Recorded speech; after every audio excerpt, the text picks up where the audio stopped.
So today I think we're going to be concluding our discussions on Labomba clones because I finally have received Jouri. I've been able to test it out, and I'm going to be sharing out of the 5 inspired by Labomba clones, which one do I think is the best for which type of individual. So let's just get right into it. So let's talk about Jouri. This, as I've already mentioned, is inspired by, of course, Labomba. And it does stay pretty close to the original DNA with a couple of differences, kind of like Kiana vibes. We've got some additional raspberry, some additional cherry, orange, and water lily. Everything else is pretty much the same. So what does it actually smell like? It smells like an even sweeter version of Kiana vibes. Kiana vibes, I mentioned last time, is giving us additional pear and musk in the heart of the fragrance, which makes the overall scent profile sweeter than the original Labomba. This because it's giving us that additional orange and cherry note and a bit of water lily in the heart. You definitely get additional sweetness from the cherry and the orange. My main beef with this fragrance though is that it doesn't last as long on my skin as Kiana vibes. It does last a little bit longer than Labomba, but not like drastically different.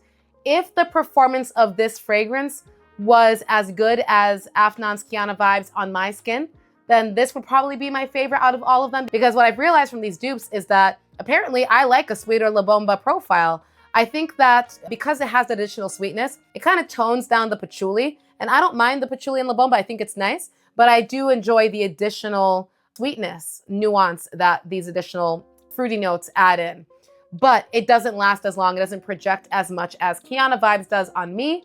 So I would not say that this is my favorite inspired by Labomba, even though it's probably my favorite inspired by DNA. So what does that mean for you if you're watching this? Everyone is going to have a different performance with fragrance, right? How something performs on my skin is not necessarily how it will perform on your skin.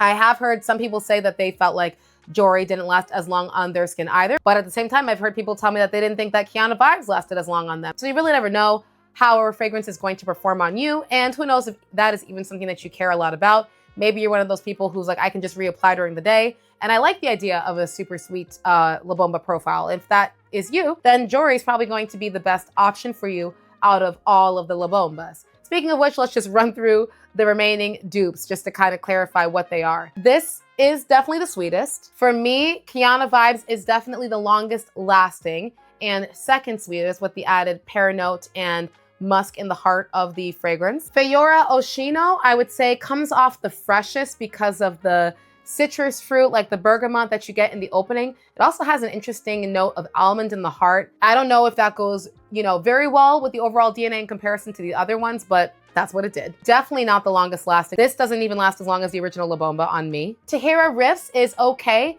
It is pretty close to the original, but I feel like it's slightly softer or creamier or just a little bit nuttier. It's got something going on that just makes it feel a little bit less fruity. I'm thinking it might be the addition of the praline and the additional florals like gardenia that we have in the heart. So definitely a bit nuttier and a little less fruity than the original Labomba. And Intensely Seductive, to me, is still the closest to the original DNA. So if I'm looking for something that just smells the closest to the original Labomba, similar in terms of the projection and longevity as well, not any additional sweetness going on, this would be the winner for that particular desire. So there's really something in there for everyone. It just depends on what kind of Labomba experience you're looking for. If you purely care about just give me sweet, sweet, sweet, then maybe it's gonna be Jouri. If you want longer performing, you might have to test a couple to see what's gonna work best for you. For me, it's definitely Kiana vibes, or it's gonna be the most affordable version of the original DNA, which is going to be Intensely Seductive. But to be honest with you, you really can't go wrong with any of them. I mean, I'm really, really working hard to compare them directly, skin to skin, paper to paper, to pick out these nuances. But in the real world, most people who smell any of these dupes on you, if they're familiar with the Labomba DNA, are probably just going to think that you're wearing Labomba. I don't think it's going to smell that drastically different to where it's going to make such a big, big, big difference. I think the biggest difference, for most people's actual wear will be whether or not the scent will last on them or whether or not they, maybe don't like the dosage of patchouli in one. So there will be those slight variations, but I really do feel like they're very, very similar overall. In terms of design, I think you already know that I hate the Riffs bottle. I also hate the Jouri bottle. The Afnan bottle is really beautiful. Fiora Oshino is tolerable, but nothing to write home about. And Intensely Seductive is for sure the best. This bottle feels niche to me. Like, Truly, I could picture this from a niche house having something that is similar to this. I absolutely love it. So for me, I will be sticking with Kiana Vibes as my, go-to Labomba DNA. I will always have love for the original, butterfly.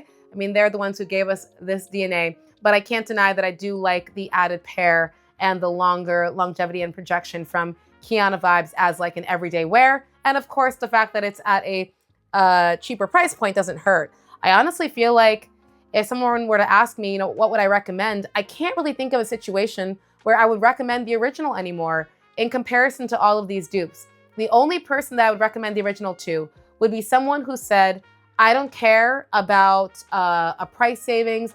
I don't care about better longevity or projection. I just, want to support the brand. I just want the original. I'm a Carolina Herrera fan. Like, I want the bottle. Then you can't beat that. You know what I mean? That's you got to get the original.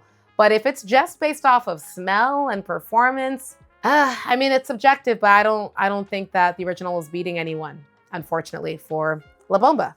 But it is what it is. That's competition for you. So let me know, guys, which of these you have. If you're going to be trying out any of the others, if you're happy with the La Bomba original or La Bomba inspired scent that you may already have in your collection. And I will see you guys back tomorrow for our next episode.